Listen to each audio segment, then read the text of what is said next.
ខ្លះត្រូវបានវិវត្តទៅជាខ្លាកំណាចម្ចាស់របស់វាបានរងការខូចខាតរូបសម្បត្តិនិងបាត់បង់វិជាគុណទាំងអស់ត្រឹមតែការវាយលុកមួយក្បាច់ប៉ុណ្ណោះបន្ទាប់ពីទ្រាំទ្រនឹងការមើលងាយពីមនុស្សលោកទីបំផុតគេបានទុកកំហឹងនិងប្រើវិជាហាមឃាត់ដើម្បីអូសអ្នកគ្រប់គ្នាទៅកាន់ឋានខ្មោចជាមួយគ្នានៅពេលបើភ្នែកឡើងវិញខ្ញុំស្រាប់តែបានត្រឡប់មកថ្ងៃជ្រើសរើសសត្វវិញ្ញាណម្ដងទៀតខ្ញុំឃើញប្អូនស្រីរបស់ខ្ញុំស្ទុះទៅខាងមុខយ៉ាងលឿនដើម្បីដណ្ដើមយកកងគួចជွမ်းជាវដែលនៅក្នុងភ្នែករបស់នាងលាក់បាំងនៅការចង់គំនុំពីជាតិមុនក្នុងជាតិនេះនាងចង់ឲ្យខ្ញុំភ្លក់រសជាតិនៃការខូចរូបសម្បត្តិនិងការក្លាយជាមនុស្សអសមត្ថភាពវិញម្ដងខ្ញុំញឹមតិចរួចលើកដៃ3ក៏ខ្លះ White Tiger ចេញទៅដោយប្រាថ្នាចង់បានតែជីវិតដ៏សុខសាន្តក្នុងជាតិនេះមិនចង់ដណ្ដើមឈ្នះចាញ់ជាមួយអ្នកណាឡើយប៉ុន្តែស្មានមិនដល់ថានៅយប់នោះសត្វនាគខ្មៅជွမ်းជាវបានលុកចូលមកក្នុងបន្ទប់របស់ខ្ញុំកន្ទុយដ៏ត្រជាក់របស់វាបានរុំព័ទ្ធជើងខ្ញុំរួចនិយាយដោយសំឡេងស្រទន់ថាទីបំផុតរកអ្នកឃើញហើយក្នុងជាតិនេះអ្នកអាចធ្វើជាក្លាសតូចនៅក្នុងរង្វង់ដៃរបស់ខ្ញុំតែប៉ុណ្ណោះរំពេចនោះខ្ញុំក៏ដឹងថា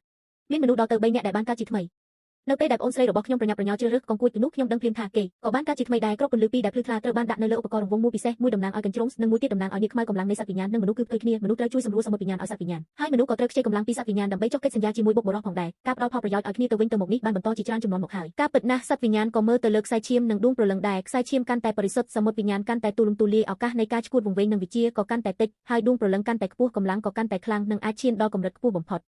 ក្នុងជាតិមុនប្អូនស្រីមិនបង្អង់យូរឡើយនាងបានជ្រើសរើសយកក្លាសភ្លាមហើយទុកនាគខ្មៅឲ្យមកខ្ញុំនាងនិយាយថាបងស្រីនាគខ្មៅរស់នៅជាមួយបងយូរហើយខ្ញុំមិនចង់បំបែកអ្នកទាំងពីរទេចំណែកខ្លះនេះវាគួរតែជារបស់ខ្ញុំឥឡូវនេះនាងកំពុងអបនាគខ្មៅយ៉ាងស្អិតរមួតប៉ុន្តែបែរជាធ្វើរកពីដូចជាចិត្តទូលាយណាស់ដោយលើកយកនិទានគង់រងបោះបងផ្លែសារីគឺមកនិយាយថាក៏ខ្លះនេះស័ក្តិសមនឹងបងស្រីជាងស៊ីងអ៊ឺដូចជារឿងគង់រងបោះបងផ្លែសារីអញ្ចឹងខ្លះនេះទុកឲ្យបងស្រីទៅជាការល្អស៊ីងអ៊ឺនិយាយទាំងទឹកមុខញឹមស្រស់ប៉ុន្តែក្នុងចិត្តមិនដឹងគិតvì lạiគាត់តែងតែលំអៀងទៅរកអូនស្រីជានិច្ចខ្ញុំមានដួងព្រលឹងពូកែនិងមានសមត្ថភាពខ្ពស់តាំងពីក្មេងអាចហាត់រៀនដល់កម្រិតជាងតានក៏ដែលល្បឿននៃការវិវត្តរបស់ខ្ញុំគឺពិតជាអស្ចារ្យណាស់តាមពិតទៅខ្ញុំគឺជាជំរឿដ៏ស័ក្តិសមបំផុតសម្រាប់ចុះកិច្ចសន្យាជាមួយកងគួចជွမ်းជាវប៉ុន្តែប្អូនស្រីមិនព្រមឡើយនាងខ្លាចថាបើខ្ញុំបានសត្វវិញ្ញាណដ៏ខ្លាំងពូកែនេះទៅនាងនឹងត្រូវចាញ់ប្រៀបខ្ញុំនាងចង់ឲ្យខ្លួនឯងមានសមត្ថភាពដែរទើបអង្គរំដាយឲ្យជួយតាមចិត្តនាងហើយទុកឲ្យខ្ញុំរងចាំអស់រយៈពេល3ឆ្នាំរហូតតតែម្ដាយសុកចិត្តប្រើគុណបំណាច់ចាស់របស់គ្រួសារនិងចំណាយកេរ្តិ៍ឈ្មោះដើម្បីទៅសុំត្រកូលក៏ខ្លះគេឲ្យផ្ដោតសត្វវិញ្ញាណដែលមានខ្សែឈាមកម្រិតខ្ពស់មកឲ្យដោយសារមានខ្លះដ៏ល្អឥតខ្ចោះនៅពីមុខទើបអូនស្រីព្រមយល់ព្រមឲ្យខ្ញុំចុះកិច្ចសន្យាជាមួយកងគួចក៏ដែលមានខ្សែឈាមមិនបរិសុទ្ធដែលរឿងនេះធ្លាប់មានការរិះគន់ក្នុងចំណោមសមាជិកគ្រួសាររួចទៅហើយដើម្បីបង្ហាញពីភាពយុត្តិធម៌ម្ដាយបានរៀបចំពិធីជ្រើសរើសសត្វវិញ្ញាណឡើងពេលនេះម្ដាយមានការងឿងឆ្ងល់យ៉ាងខ្លាំងថាហេតុអ្វីបានជាប្អូនស្រីដែលតែងតែចង់ឈ្នះខ្ញុំគ្រប់យ៉ាងបែរជាសុកចិត្តជ្រើសរើសយកកងគួចដែលមានចរិតកាចសាហាវនិងខ្សែឈាមមិនច្បាស់លាស់ហើយបែរជាទុកខ្លះដែលជាផ្លូវកាត់ឆ្ពោះទៅរកភាពជោគជ័យឲ្យមកខ្ញុំទៅវិញសមត្ថភាពរបស់កងគួចខ្ពស់មែនប៉ុន្តែខ្សែឈាមរបស់វាមានបញ្ហាងាយនឹងដើរផ្លូវខុសចរិតឆេវឆាវនិងពិបាកបង្ក្រាបណាស់ស៊ីអ៊ឺកូនត្រូវតែគិតពិចារណាឲ្យបានច្បាស់ចំណែកខ្លះវិញមានខ្សែឈាមបរិសុទ្ធចរិតស្លូតបូតនិងរាក់ទាក់ដែលវាស័ក្តិសមនឹងកូនជាងរាល់សម្ដីរបស់ម្ដាយសុទ្ធតែបង្កប់ដោយក្តីស្រឡាញ់ដ៏ជ្រាលជ្រៅចំពោះកូនស្រីប៉ុន្តែគួរឲ្យស្ដាយដែលគាត់ភ្លេចថាខ្ញុំក៏ជាកូនស្រីរបស់គាត់ដែរខ្ញុំនៅតែសម្រេចចិត្តថាកូនច្បាស់ជាជ្រើសរើសយកកងគួចហើយប្អូនស្រីបានខ្សឹបដាក់ត្រចៀកម្ដាយប៉ុន្មានម៉ាត់ម្ដាយក៏ដកដង្ហើមធំដោយអស់សង្ឃឹមគឺបានហើយម៉ាក់នឹងជួយរៀបចំឲ្យកូនក៏ប្អូនស្រីបានអង្រួនដៃម្ដាយបែបបបិក្បក់ចំណែកឯខ្ញុំវិញបានត្រឹមតែឈរមើលស្ងៀមពីចំហៀងដូចជាតួអង្គធ្លុកម្នាក់អញ្ចឹងម្ដាយដើរមករកខ្ញុំរួចនិយាយថាប្អូនស្រីឯងគិតគូរដល់ឯងណាស់ទើបនាងសុកចិត្តជ្រើសរើសយកនាគខ្មៅជွမ်းជាវឯងមានដួងព្រលឹងល្អស្រាប់ហើយឥឡូវបានទាំងខ្លះទៀតដូចនេះឯងគួរតែចេះយកខ្លះចូលចែកចំណែក3ភាគក្នុងចំណោមសម្ភារៈចិញ្ចឹមសត្វវិញ្ញាណរបស់ឯងទៅឲ្យប្អូនស្រីទៅចាត់ទុកថាជាការសងគុណនាងចុះក្នុងជាតិមុនពេលដែលខ្ញុំទទួលបាននាគខ្មៅមិនដែលឃើញមានអ្នកណាម្នាក់និយាយថាចង់សងគុណខ្ញុំ3ភាគនោះឡើយនាងមានក្តីស្រឡាញ់ដ៏លើសលប់ពីម្ដាយអាចប្រើប្រាស់ធនធានរបស់ម្ដាយបានគ្រប់ពេលចុះហេតុអ្វីបានជាត្រូវមកដណ្ដើមចំណែក3ភាគដ៏តិចតួចរបស់ខ្ញុំទៀតសូមទោសខ្ញុំមិនព្រមទ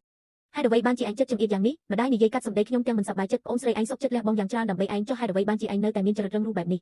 េះក្នុងជាតិមុនក៏អញ្ចឹងដែរអ្វីដែលខ្ញុំទទួលបានគឺតែងតែជាសំណល់ពីគេនាងបានលើកបីខ្លះទៅដោយមិនស្ទាក់ស្ទើរហើយទុកនាគខ្មៅឲ្យខ្ញុំនិងនាគខ្មៅបានរស់នៅជាមួយគ្នាជាយូរប្អូនស្រីសុកចិត្តលះបង់នាគខ្មៅឲ្យឯងហើយឯងមិនទាំងចេះអរគុណនាងទៀតឬការពិតទៅខ្លះមានខ្សែឈាមបរិសុទ្ធធ្វើឲ្យចិត្តអ្នកហាត់វិជាជ្រះថ្លាមិនងាយកើតមានគឺមានក្នុងចិត្ត Inner Demons ឡើយចំណែកឯនាគខ្មៅវិញទោះបីជាមានកម្លាំងខ្លាំងក្លាប៉ុន្តែខ្សែឈាមមិនបរិសុទ្ធមានចរិតមានអ្នកកាចសាហាវនិងស្រេកឃ្លានឈាមងាយនឹងធ្វើឲ្យអ្នកហាត់វិជាដើរផ្លូវខុសខ្លះមិនធ្វើឲ្យខកបំណងឡើយល្បឿននៃការហាត់រៀនគឺលឿនដូចផ្លេកបន្ទោអាចឈានឡើងទៅមុខយ៉ាងរលូនចំណែកឯនាគខ្មៅវិញដោយសារតែគ្រឹះមិនរឹងមាំខ្ញុំត្រូវចំណាយពេលរាប់ឆ្នាំដើម្បីជួយសម្រួលសរសៃវិញ្ញាណឲ្យវាបន្តិចម្ដងរហូតមិនអាចវិវត្តទៅមុខបានមនុស្សគ្រប់គ្នាបានត្រឹមតែរងចាំមើលការឡើងកម្រិតរបស់ខ្លះនិងរងចាំមើលការធ្លាក់ចុះនៃនាគខ្មៅប៉ុន្តែនៅក្នុងមាត់របស់ម្ដាយខ្ញុំនៅតែជាអ្នកជំពាក់គុណប្អូនស្រីជានិច្ចហាក់ដូចជារាល់អ្វីដែលប្អូនស្រីជ្រុះចេញពីចន្លោះម្រាមដៃបន្តិចបន្តួចខ្ញុំត្រូវតែដឹងគុណនាងអតុមាទាំងដែលខ្ញុំជាអ្នកមុនសោះប៉ុន្តែចុងក្រោយខ្ញុំបែរជាខ្លាចជាចោលទៅវិ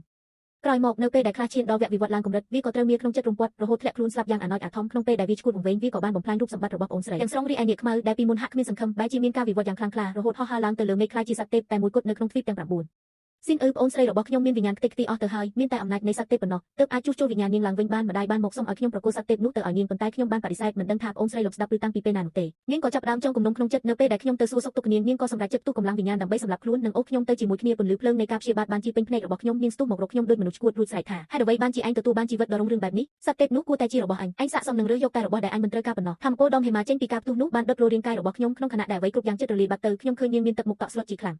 ត្រឡប់មកជាថ្មីនេះវិញប្អូនស្រីបានសម្រេចចិត្តយ៉ាងដាច់អង្ការអញយកនាគខ្មៅនេះហើយ anh tới trình chăm class អត់ប្រយោជន៍នោះចុះចាំមើលថ្ងៃដែលអញត្រូវខូចរូបសម្បត្តិនិងខ្លាចជាមនុស្សអសមត្ថភាពមកដល់តែជាថ្មីម្ដងទៀតហើយនាងនៅតែដាក់ក្តីសង្ឃឹមទាំងអស់ទៅលើសត្វវិញ្ញាណដែលពិតជាល្ងងខ្លៅមែនសមុទ្រវិញ្ញាណរបស់នាងខ្មៅគឺច្របូកច្របល់និងឆេវឆាវណាស់ក្នុងជាតិមុនខ្ញុំបានប្រថុយគ្រោះថ្នាក់រហូតជិតខ្លាចជាមនុស្សនីល្ងើដើម្បីជួយសម្រួលសមុទ្រវិញ្ញាណឲ្យវាជារៀងរាល់ថ្ងៃប៉ុន្តែខ្ញុំបែរជាត្រូវរបួសសរសៃវិញ្ញាណដោយសារភ្លើងកំហឹងដែលមកជាមួយនាងខ្មៅនោះទៅវិញរហូតធ្វើឲ្យកម្រិតវិជាគុណមិនអាចរីកចម្រើនទៅមុខបានបើគុំតែមានរបួសនោះកម្លាំងផ្ទុះសម្លាសម្រាប់ខ្លួនរបស់នាងក៏មិនអាចទម្លាយការការពាររបស់ខ្ញុំបានដែរខ្ញុំក៏លេចមើលកុកវិញ្ញាណពណ៌ខ្មៅរួចដកដង្ហើមធំទោះជាយ៉ាងណាវាគឺជាសត្វដែលធ្លាប់រស់នៅជាមួយខ្ញុំរាប់សិបឆ្នាំក្នុងជាតិមុនមិនដឹងថាពេលវានៅក្នុងដៃប្អូនស្រីលទ្ធផលនឹងទៅជាយ៉ាងណាទេប៉ុន្តែនាងខ្មៅប្រហែលជាសប្បាយចិត្តហើយព្រោះវាតែងតែមើលងាយថាខ្ញុំយឺតយ៉ាវនិងជាអ្នកបង្អស់ដំណើរវិវត្តរបស់វាឥឡូវនេះខ្លាសគឺជាសត្វវិញ្ញាណរបស់ខ្ញុំវិញម្ដងខ្ញុំបីខ្លាសត្រឡប់ទៅបន្ទប់របស់ខ្ញុំស្រាប់តែកុកវិញ្ញាណនោះក៏បញ្ចេញពន្លឺពណ៌យ៉ាងចិញ្ចាចចាំងចេញពីកុកវិញ្ញាណហើយខ្លាសតូចមួយក៏បានបង្ហាញខ្លួននៅលើគ្រែវាស្ថិតក្នុងវ័យក្មេងនៅឡើយដោយមានប្រវែងត្រឹមតែមួយដើមដៃប៉ុណ្ណោះរោមពណ៌សដ៏ក្រាស់និងទន់រលោងបានគ្រប់ដណ្ដប់ពេញរាងកាយឯរោមដំបងដែលដុះតាំងពីកើតក៏មិនទាន់ជ្រុះអស់ដែរមើលទៅគួរឲ្យស្រឡាញ់ខ្លាំងណាស់ដូចជាផ្កាដៃឡៃអិនពណ៌ដ៏ធំមួយអញ្ចឹងខ្លាសតូចបានស្រែកយំតិចមួយសំឡេងរួចវាក៏ដើរក្រឡេកមើលជុំវិញបន្ទប់ដោយក្តីចង់ដឹងចង់ឃើញបន្ទាប់មកវាក៏សម្លឹងមកមើលមុខខ្ញុំវាបានលោតយ៉ាងស្រាលមកក្បែរខ្ញុំវាក្បាលសម្លឹងមើលមកក្នុងភ្នែករបស់ខ្ញុំដែលភ្នែកពណ៌ខៀវស្រងាត់របស់វាមានជាប់នៅស្រមោលឆ្លុះបញ្ចាំងរូបខ្ញុំយ៉ាងច្បាស់អញគឺជាអ្នកបម្រើសត្វវិញ្ញាណមែនទេរឿងរ៉ាវអយុធធម៌ដែលឯងបានជួបខ្ញុំបានដឹងអស់ហើយឲ្យតែឯងនៅជាមួយខ្ញុំនឹងមិនបណ្ដោយឲ្យអ្នកណាគេមកធ្វើបាបឯងទៀតឡើយខ្ញុំស្ទុះទៅអបខ្លាសនោះយ៉ាងណែនរួចយកមុខទៅញីនឹងពូដ៏ទន់ល្មើយរបស់វា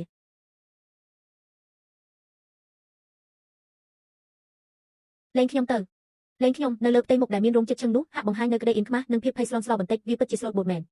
ខ្ញុំមានអារម្មណ៍ស្កប់ស្កល់ណាស់ក៏ហិតក្លិនរោមនៅលើពោះវាមួយដង្ហើមធំទៅព្រមលែងខ្លាសតូចដេកទន់កជ្រោយនៅលើគ្រែមួយសន្ទុះក្រោយមកទើបវាដឹងខ្លួនរួចក៏លាស់រោមលោតទៅលើទូក្បែរក្បាលគ្រែសម្លឹងមើលមកខ្ញុំពីលើខ្ពស់ទោះបីជារោមរបស់វាជំពាក់គ្នាខ្លះក៏ដោយប៉ុន្តែវាបានធ្វើទឹកមុខយ៉ាងម៉ឺងម៉ាត់ខ្ញុំមិនអនុញ្ញាតឲ្យឯងធ្វើបែបនេះទៀតទេធ្វើជាឆ្មាតូចដែលមានអារម្មណ៍នឹងនំម្នាក់ទៅមើល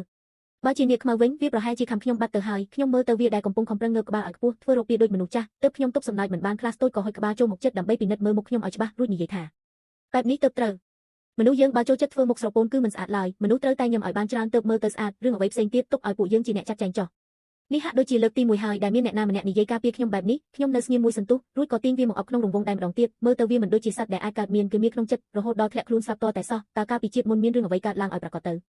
រំពេចនោះសំឡេងផ្ទុះមួយបានបន្លឺឡើងយ៉ាងខ្លាំងរញ្ជួយដីរញ្ជួយភ្នំកម្ដៅដ៏ក្ដៅគុកបានភីឡើងមកលើអាកាសផ្ទះសម្បែងដែលមានគុណភាពមិនសូវល្អខ្លះបានបាក់ស្រុតចុះនៅខាងក្រៅទ្វារមានសភាពអ៊ូអរយ៉ាងខ្លាំងមើលទៅម្ចាស់តូចនិងនាងខ្មៅឈួនជាវកំពុងតែវាយតបគ្នាហើយខ្ញុំសម្លឹងទៅក្រៅបង្អួចឃើញភ្លើងរបស់នាងខ្មៅកំពុងឆាបឆេះរាលដាលដល់ព្រៃភ្នំធ្វើឲ្យផ្ទៃមេឃពាក់កណ្ដាលប្រែជាពណ៌ក្រហមច្រាលទោះបីជានាងខ្មៅមានចរិតឆេវឆាវមែនប៉ុន្តែវាមិនមែនជាសត្វដែលគ្មានហេតុផលនោះទេខ្លាសតូចបានប្រើនាងការពារវិញ្ញាណគ្រប់ដណ្ដប់ជុំវិញខ្លួនខ្ញុំអង្អែរោមដ៏ទន់ល្មើយរបស់វារួចនិយាយថាតោះពួកយើងទៅមើលរឿងសប្បាយនៅខាងក្រៅបន្តិចទៅ